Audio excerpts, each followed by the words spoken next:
नमस्कार मित्रों, ज्यामिति पढ़ रहे थे अपन।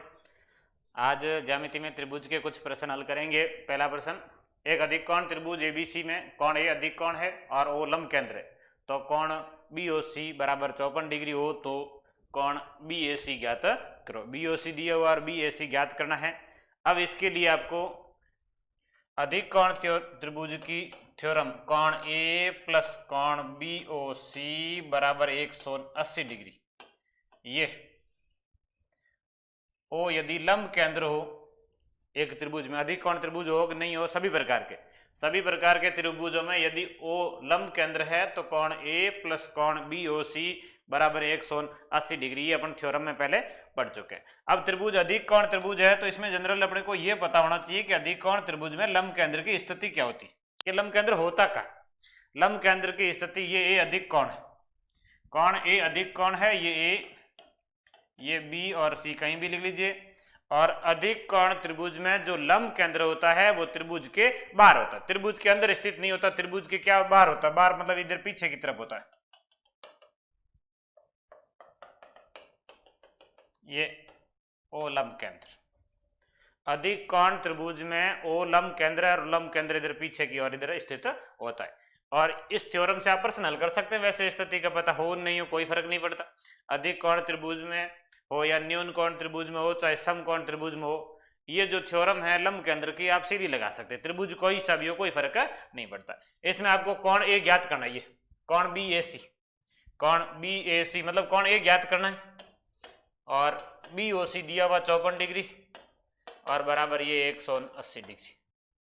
कोण ए बराबर 180 माइनस 54, कोण ए बराबर 180 में से 54 घटाएंगे 126 डिग्री। 10 में से 4 गया 6 और 8 में से 1 हासिल चला गया 7, 7 में से 5 गए 2, 126 डिग्री। तो इस कोण का मान कितना आ जाएगा, बीएसी का 126 डिग्री आ जाएगा। अधिक कोण त्रिभुज में लंब केंद्र त्रिभुज के बाहर स्थित होता है और ये लंब केंद्र की स्थिति में थ्योरम, बस इतना पता होना चाहिए।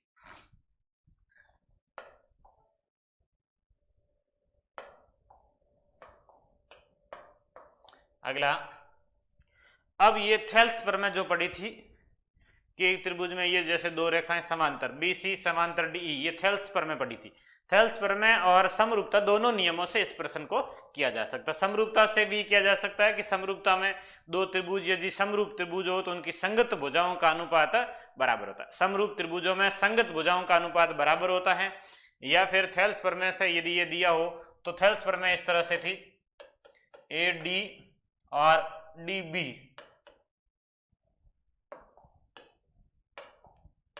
ये डी बी बराबर ए ई बटे ई सी, ए ई बटे ई सी, ये थेल्स पर में थी।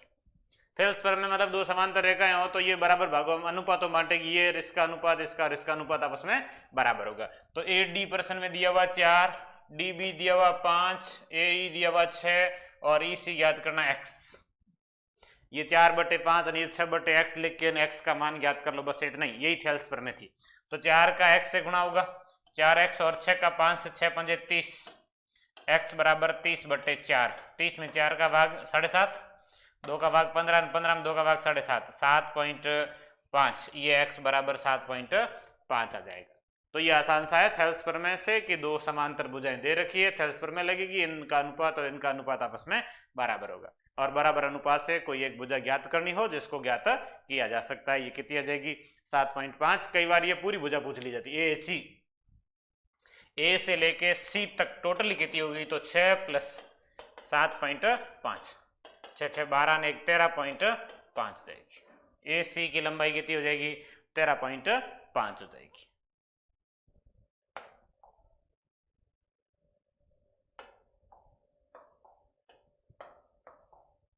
ये भी सेम थेल्स पर में का ये समांतर दिया बी सी समांतर डी ई, यदि दो भुजाएं समांतर दे रखी हो थेल्स पर में लगेगी। ए डी बराबर 2 सेंटीमीटर, ये 2 सेंटीमीटर दिया हुआ है। ए बी, ए से बी तक पूरा 8 है, ए बी 8 सेंटीमीटर है, ए से बी तक 8 है, उसमें से 2 ये है तो ये से डी बी कितना होगा, 6 होगा। उसके बाद ई सी, ये ई सी दिया हुआ है 3 सेंटीमीटर, वो तो ए सी मतलब पूरा ही ज्ञात करना, तो पहले ये ज्ञात कर लो ए ई और उसके बाद दोनों को जोड़ के पूरा लिख लेंगे। ये 2 दे रखी है, ये ज्ञात करनी है, ये दिया हुआ है, तो ये होगा 2/6 बराबर x/3, 2/6 x/3, ये 3 का 2 से गुणा हो जाएगा 6/6, 6/6 बराबर x, 6/6 कितना हो गया 1, x का मान कितना आ जाएगा 1 आ जाएगा। ये 1 है, ये 3 है, टोटल मिला के AC की लंबाई कितनी हो जाएगी 1 + 3 बराबर 4 सेंटीमीटर। AC की लंबाई मतलब टोटल ही लंबाई कितनी होगी, 1 वो है 3, ये कितना हो जाएगा 4 हो जाएगा। तो इस तरीके से आप थेल्स प्रमेय से ये प्रश्न हल कर सकते हैं जब दो रेखाएं समांतर ये दे रखी हो, BC और DE समांतर हो, तब ये भुजाओं का अनुपात इस भुजाओं का अनुपात के बराबर होता है।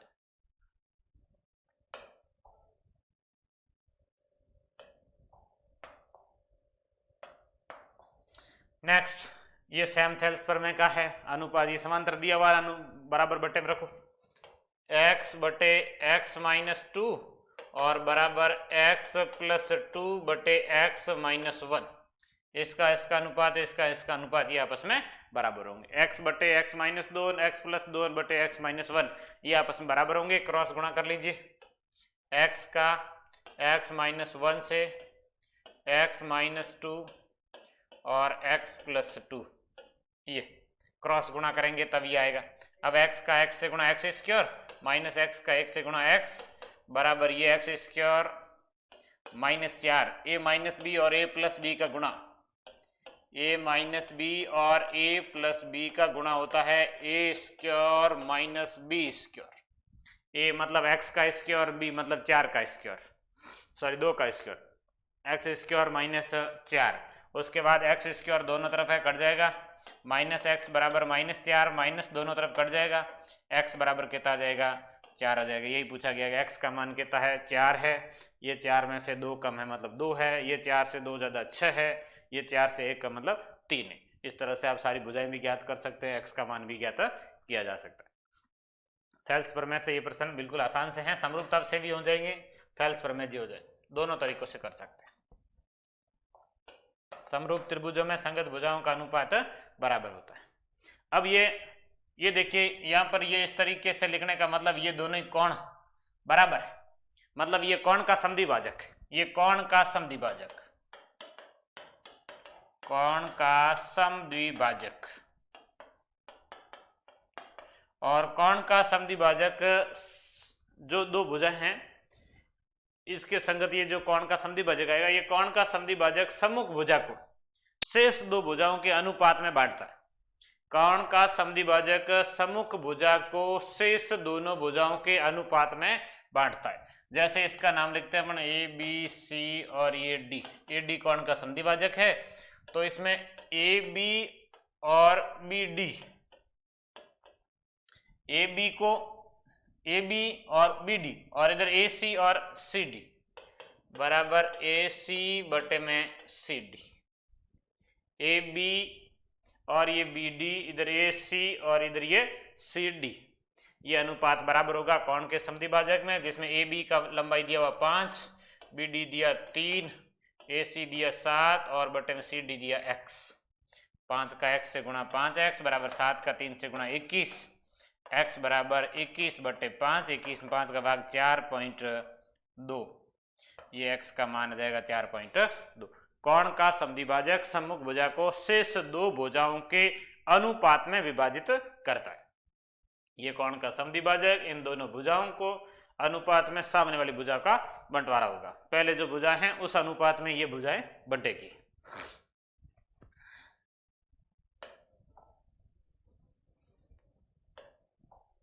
ये सेम थेल्स प्रमेय का आसान से प्रश्न है। BC समांतर DE दिया हुआ है, मतलब ये लिखना, प्रश्नवाचक को x लिख दो, बटे में 7.2 लिख लीजिए बराबर ये 1.8 और बटे में 5.4, 18 54 3 बार कट जाएगा, x बटे 7.2 बराबर ये 1/3, 3 का x से गुणा 3x बराबर 7.2 और x बराबर 3 का भाग दे दो 72 में, 7.2 मतलब 72, 72 में 3 का भाग 24, 24 मतलब वापस पॉइंट लगाएंगे 2.4, x का मान मतलब प्रश्नवाचक ये जो ज्ञात करना था वो कितना है 2.4 है। बिल्कुल आसान सा प्रश्न है, सीधा सीधा थेल्स प्रमेय, इनका अनुपात बराबर इनका अनुपात।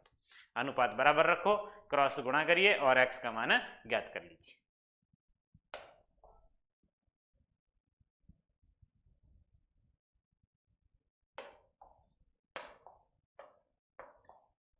ये थोड़ा सा प्रश्न मिस्टेक है, सही से लिखा हुआ नहीं है। प्रश्न इस तरीके से है,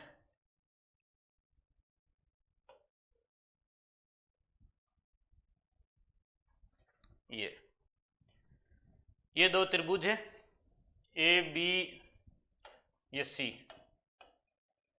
ए बी सी और ये पी क्यू ए। अब इसमें ये समांतर दिया बी सी समांतर पी क्यू, लेकिन यहाँ पर जो थेल्स प्रमेय वो एक ही त्रिभुज में वैसे दे रखे हो तब लगती है, ये थेल्स प्रमेय का नहीं है।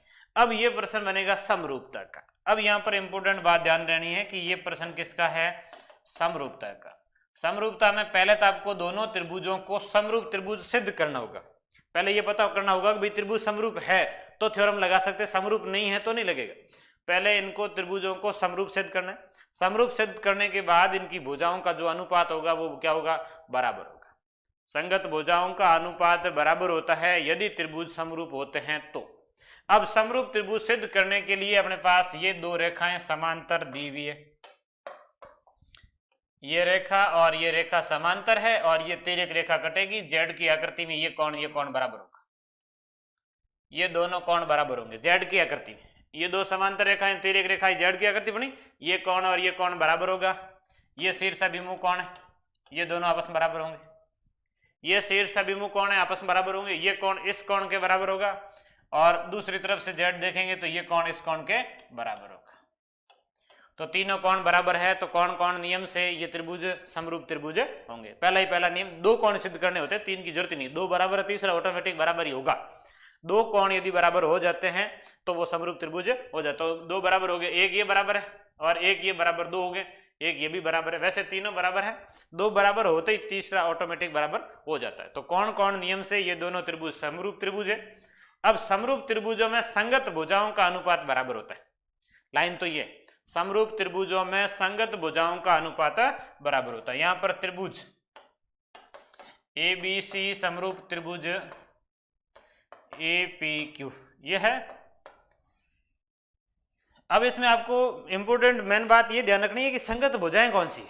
त्रिभुज समरूप सिद्ध कर दिया, अब इसके बाद में आपको यह पता चलना चाहिए कि संगत भुजाएं होती कौन सी है।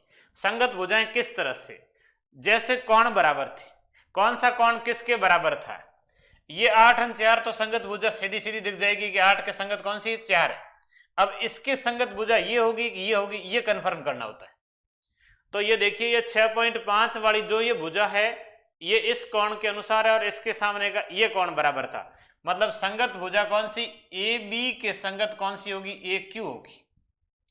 आप शुरुआत में यदि ए बी लेते हैं तो इसकी संगत भुजा इस त्रिभुज में क्या होगी, ए क्यू होगी। ए बी के संगत ए क्यू, उधर से बी सी लेंगे तो बी सी के संगत ये होगी पी क्यू बराबर। अब इस त्रिभुज में यदि लेंगे तो ये ए सी के संगत होगी ए पी, ए सी के संगत होगी ए पी। सीधा सीधा ये ध्यान रखना, इस कोण के बराबर ये कोण था विपरीत, तो इस भुजा के संगत ये भुजा होगी, न कि इस भुजा के संगत ये भुजा होगी, ये ध्यान रखना है। और इस भुजा के सामने विपरीत वो कोण था, इस भुजा के संगत ये भुजा होगी। x के संगत 2.8 है और y के संगत 6.5 है और 4 के संगत 8 है।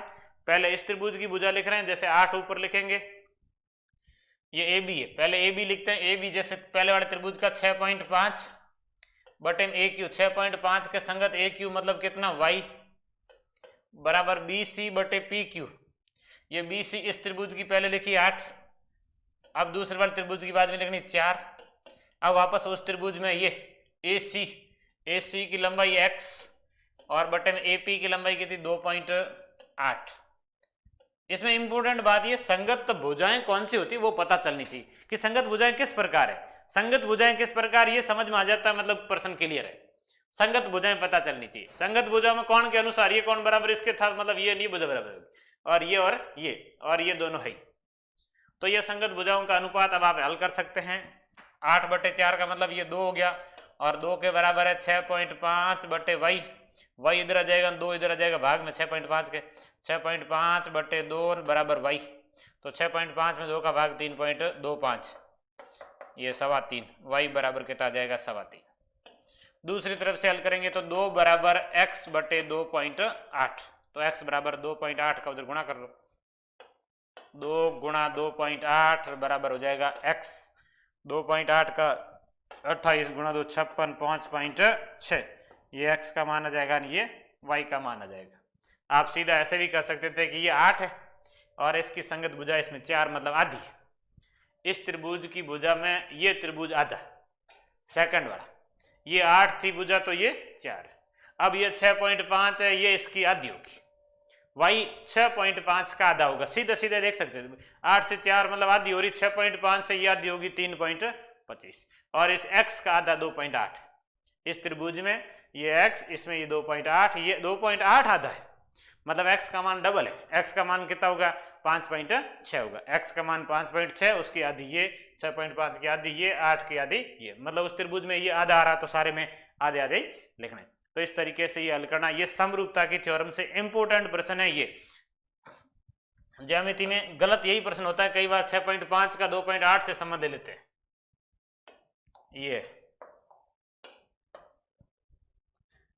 ये सेम समरूपता का है, ए बी समांतर सी डी, ये ए बी और ये सी डी, ये दोनों समांतर है।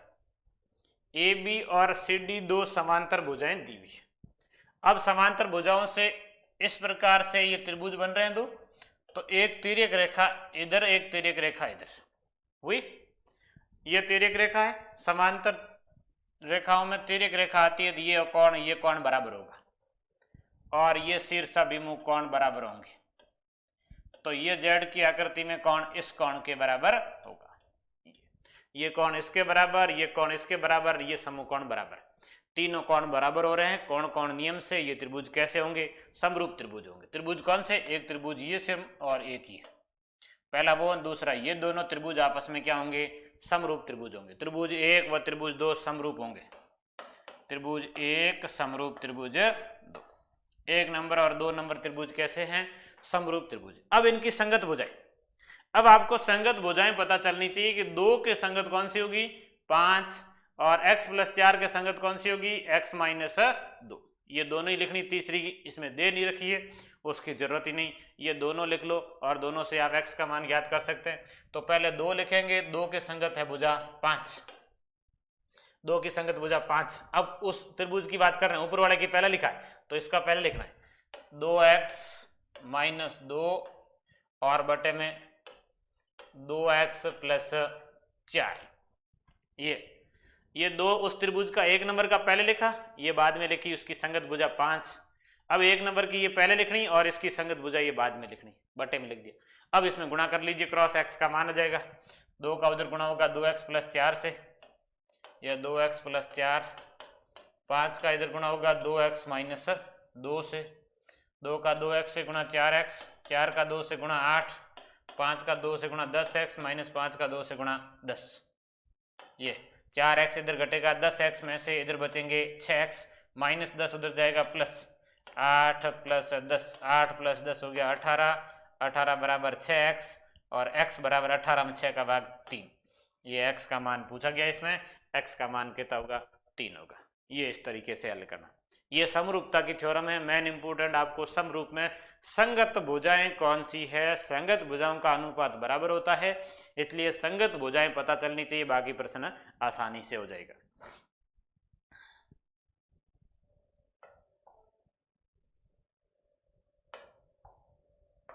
ये एक और प्रश्न है, ये भी समरूपता का।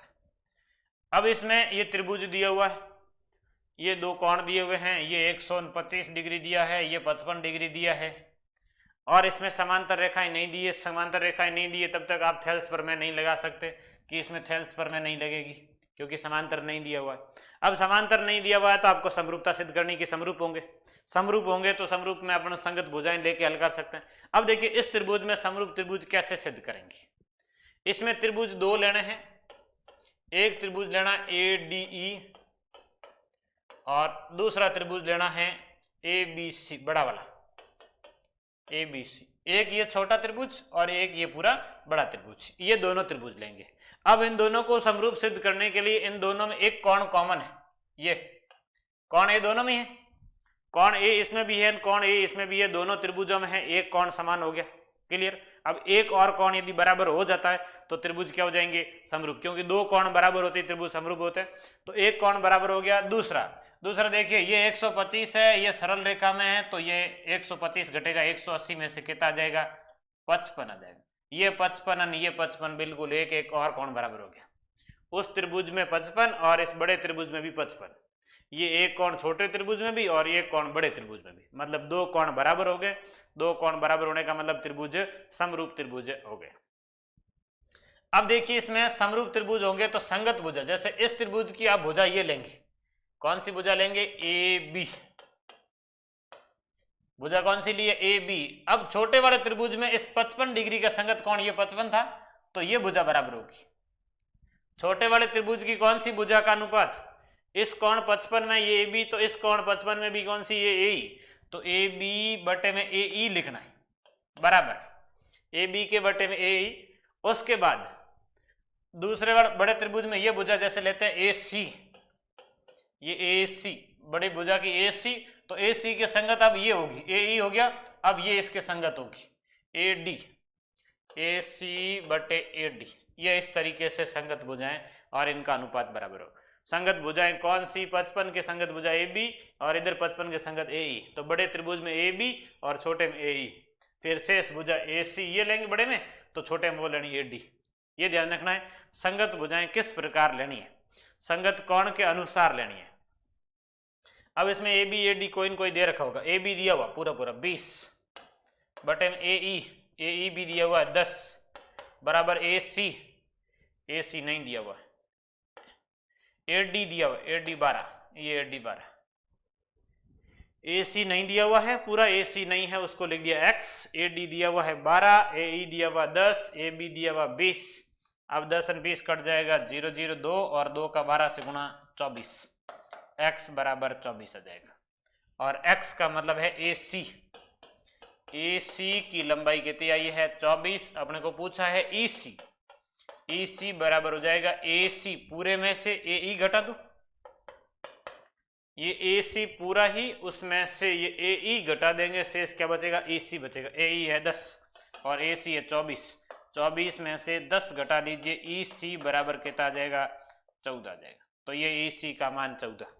तो ये इस तरीके से संगत भुजाओं के अनुपात से संबंधित प्रश्न बनते हैं समरूपता की थ्योरम के। ये सारे प्रश्न इंपॉर्टेंट है और इस प्रकार का प्रश्न हर कंपटीशन एग्जाम में पूछा जाता है।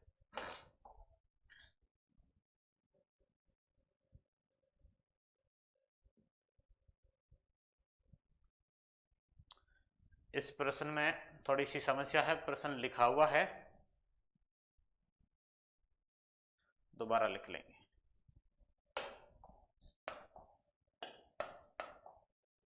एक समकोण त्रिभुज की परिवर्त की त्रिज्या 10 सेंटीमीटर है, तो इस त्रिभुज की सबसे बड़ी भुजा क्या होगी। एक समकोण त्रिभुज की परिवर्त की त्रिज्या दे रखी है और इस त्रिभुज की सबसे बड़ी भुजा क्या होगी। अब देखिए समकोण त्रिभुज में सामने की भुजा कर्ण, परिवर्त की त्रिज्या या जो परिकेंद्र होता है वो कर्ण के मध्य बिंदु पर होता है। समकोण त्रिभुज में परिकेंद्र की स्थिति क्या है, कर्ण का मध्य बिंदु, ये कर्ण के बराबर बीच में स्थित होता है, ये कर्ण का मध्य बिंदु है परिकेंद्र। अब परिवर्त की त्रिज्या दे रखी है, मतलब ये इधर की भुजा है 10 और ये इधर की भुजा भी कितनी होगी 10, कर्ण का मध्य बिंदु होता है। परिवर्त की त्रिज्या कर्ण की आधी होती है हमेशा, कैपिटल आर। समकोण त्रिभुज में कर्ण बटे 2, परिवर्त की त्रिज्या कर्ण की आधी होती है, त्रिज्या 10 है, मतलब कर्ण कितना होगा 20 होगा, कर्ण बटे 2, 2 का उधर गुणा कर लो 20, कर्ण कितना हो जाएगा 20 हो जाएगा। परिवर्त की त्रिज्या कर्ण की आधी होती है हमेशा, सीधे सीधे।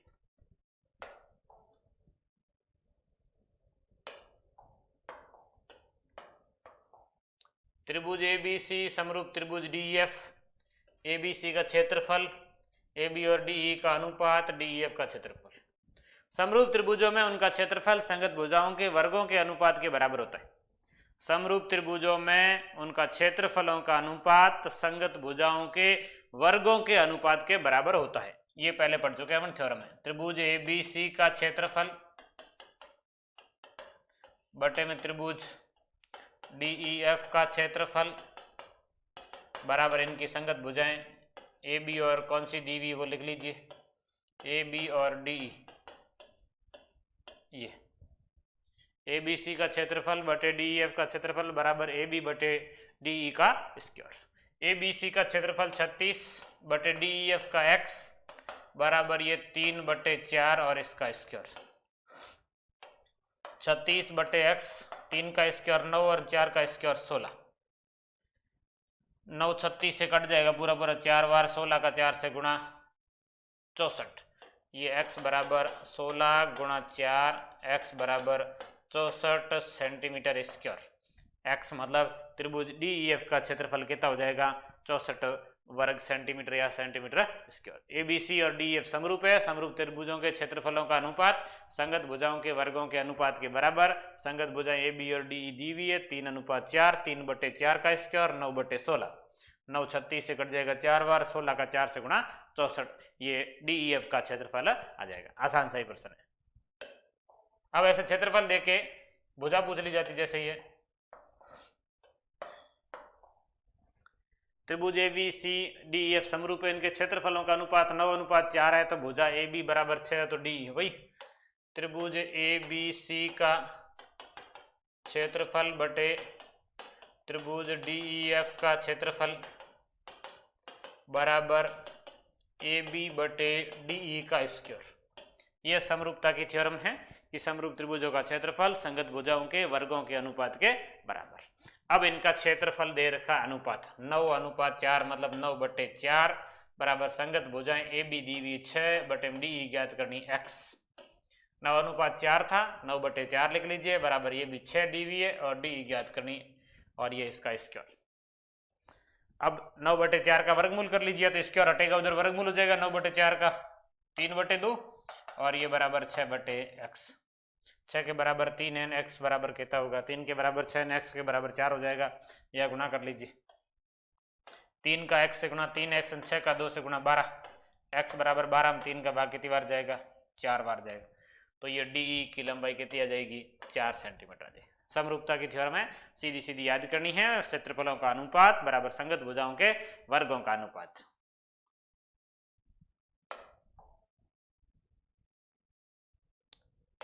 ये मामला थोड़ा सा और साइन सूत्र किस तरह से हैं और कोसाइन सूत्र किस तरह से। साइन और कोसाइन सूत्र याद करना है।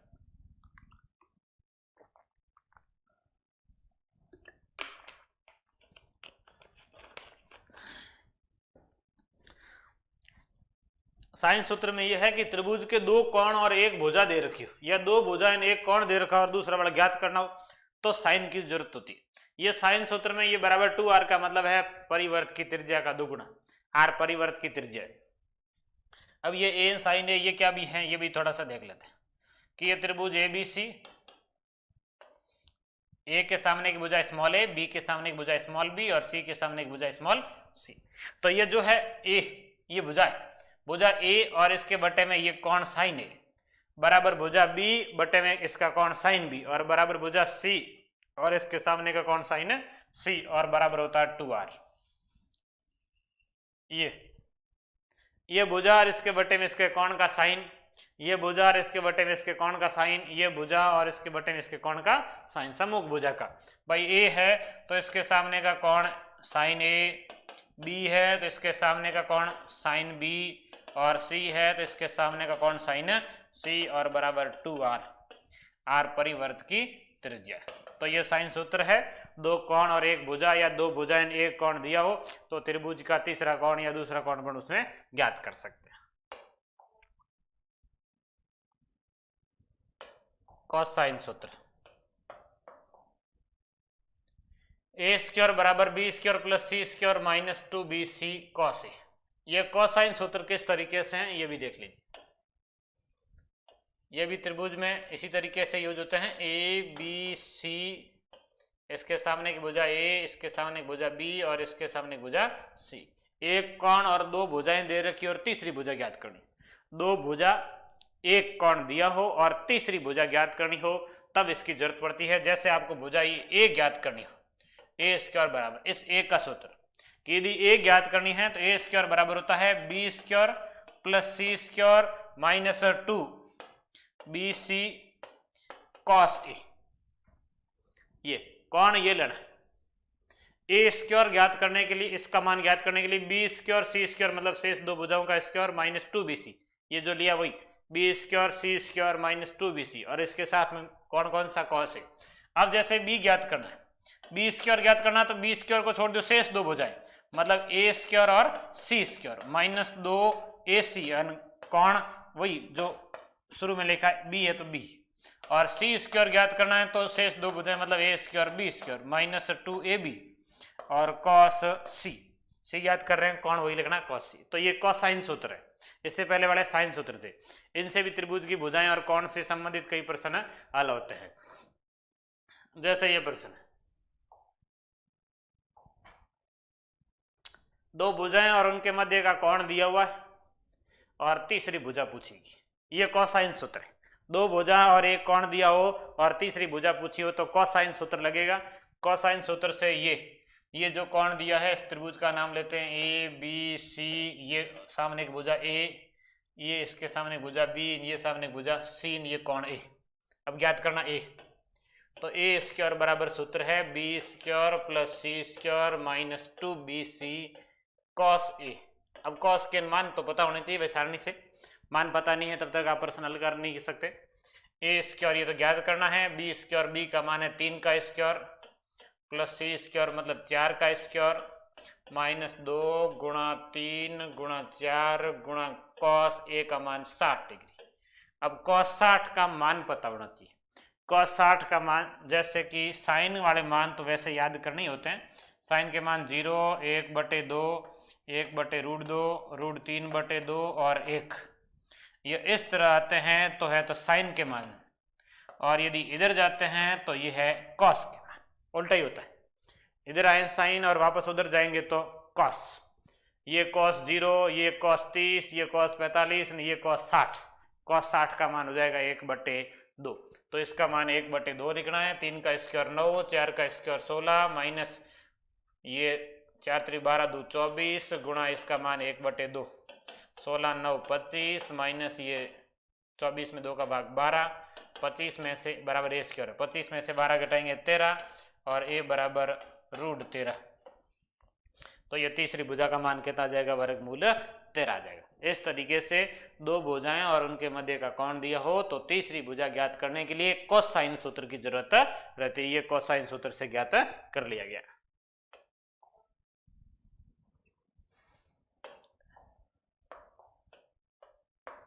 ये साइन सूत्र से कि दो कोण और एक भुजा दी हुई, दो कोण दिए हुए हैं, एक भुजा दी हुई है, और साइन सूत्र से ये प्रश्न हल होगा। दो कोण और एक भुजा, दूसरी भुजा ज्ञात करनी हो तो इसमें साइन सूत्र लगेगा। अब देखिए साइन सूत्र कैसे था, ये त्रिभुज ए बी सी, ये भुजा ए, ये भुजा बी और ये भुजा सी। साइन सूत्र होता है a/sin a बराबर b/sin b बराबर c/sin c। ये साइन सूत्र है। कोई से भी दो पद लो, तीन पद लेने की जरूरत नहीं, दो पदों से प्रश्न हल हो सकता है। जैसे a/sin a दिया हुआ है, a दिया हुआ है 4 में sin 30 डिग्री, sin a का मतलब 30 डिग्री बराबर b ज्ञात करना है, b को लिख दीजिए x/sin b का मतलब है sin 45, ये sin 45 दो ही लो, तीसरे की जरूरत नहीं है, दोनों में से है, यहाँ से उत्तर आ जाएगा 4/sin 30 का मान 0, 1/2, 1/√2, √3/2 और 1, ये साइन के मान होता है। ये 0 डिग्री का, ये 30 का, ये 45 का, ये 60 का और ये 90 का। 30 का पूछा तो 1/2 लिख दो, 4/1/2 बराबर x/sin 45 का मान 1/√2, ये 4/1/2 sin 30 का मान और sin 45 का मान 1/√2। अब 1/2 का भाग देंगे, 2 ऊपर चला जाएगा, 4 गुणा 2 हो जाएगा बराबर ये x गुणा √2 हो जाएगा, √2 ऊपर आ जाएगा, 2 ऊपर आ जाएगा, ये 8 बराबर x√2। तो x बराबर एक तो उत्तर ये हो जाएगा 8/√2। कई बार ये उत्तर नहीं होता, परिमेयकरण करके लिखना होता है। 8/√2 में आप √2 का ऊपर नीचे गुणा करेंगे, √2 गुणा होकर 2 होगा, 2 8 से कट जाएगा 4 बार, 4 के साथ में √2, ये उत्तर आ जाएगा 4√2। 8/√2 लिखो या 4√2 लिखो, एक ही बात। इसको आप 4√2 लिख सकते हैं, 8/√2 लिख सकते हैं। ये x का मान मतलब b जो भुजा ज्ञात करनी थी वो आ गई। तो इस तरीके से साइन सूत्र और कोसाइन सूत्र की भी जरूरत रहती है कि कई बार 2 कोण भुजाएं या 2 भुजाएं 1 कोण इस तरीके से दिया हो तो उसमें साइन और कोसाइन सूत्र लगते हैं। चलो, त्रिभुज के इतने ही प्रश्न थे। बाकी के प्रश्न अब अगली क्लास में अपन चतुर्भुज पढ़ेंगे। उसके बाद सबसे लास्ट में ज्यामिति पूरी की जो हार्ड ज्यामिति है उसको लास्ट 2-3 क्लासों में अलग से और पढ़ लेंगे।